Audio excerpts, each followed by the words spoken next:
Bonjour, je vais corriger l'exercice 5 du TD de chimie 4 sur les schémas de Lewis. C'est un petit exercice, on vous demande le schéma de Lewis, la structure de Lewis de Cn-, puis de N3-.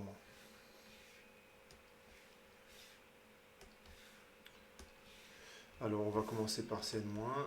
Je rappelle que dans l'exercice 1 de ce TD, il y a un petit rappel de cours. Donc je vous invite à le regarder, et puis regardez aussi votre cours. Normalement c'est le premier truc à faire. Alors on commence par le carbone qui est tétravalent. Pour sa représentation de Lewis, il a 4 électrons de valence. Donc on le représente comme ça. L'azote, il en a 5. Donc ça donne ça, plus un électron. Parce que l'édifice est chargé négativement. Quand on fait la somme, ça fait 6 plus 4, ça fait 10 électrons.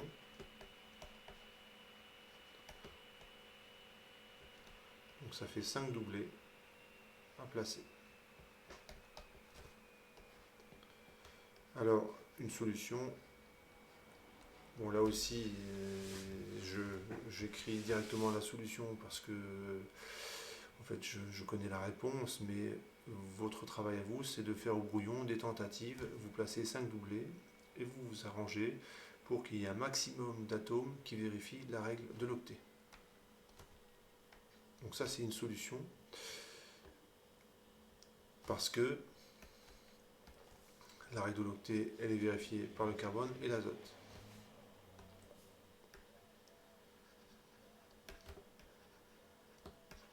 Donc là, tout va bien. Alors, ce qui manque, c'est la charge autour de chaque atome. Donc l'azote, il a ici 5 électrons autour de lui. Je compte les électrons des liaisons se répartissent entre les deux atomes. Donc chaque liaison ici compte pour un électron pour l'azote. Donc ça fait 3 électrons plus 2, ça fait 5. Et il doit avoir 5 électrons autour de lui, l'azote, pour être neutre. Donc l'azote ici est neutre. Par contre, le carbone, qui est neutre avec 4 électrons autour de lui, là il en a 5, donc la charge moins elle est portée par cet atome-là. Donc voici son schéma de Lewis, enfin sa structure de Lewis. On passe à N3-. Donc l'azote, ça donne ceci, fois 3, plus un électron,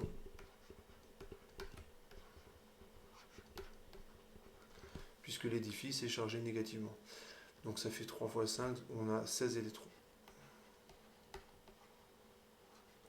16 électrons, donc 8 doublés.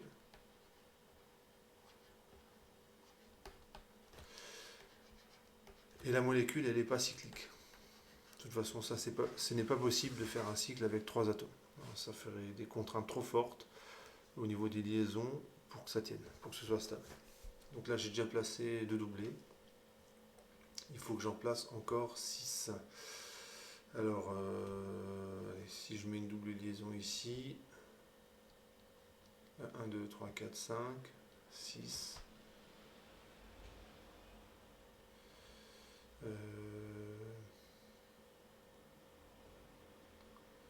7, 8. Donc le problème, c'est que cet azote ne vérifie pas la règle de l'octet.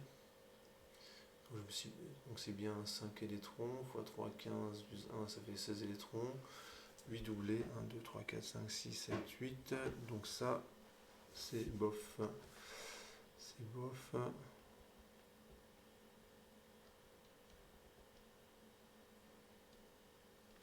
Donc j'essaie autre chose.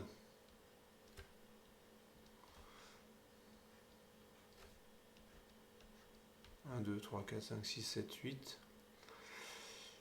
Donc ça, c'est pas trop mal parce que tous les atomes vérifient la règle de l'octet.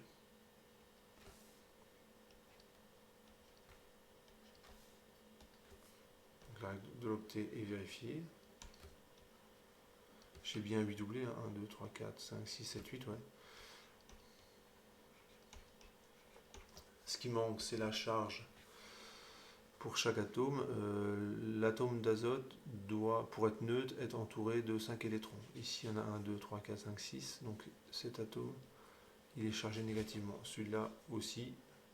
Et celui-là est chargé positivement. Donc ça fait une structure qui est... Ouais, ça fait quand même des charges positives au centre, négatives aux extrémités. Bon, ça, j'ai un doute sur cette structure.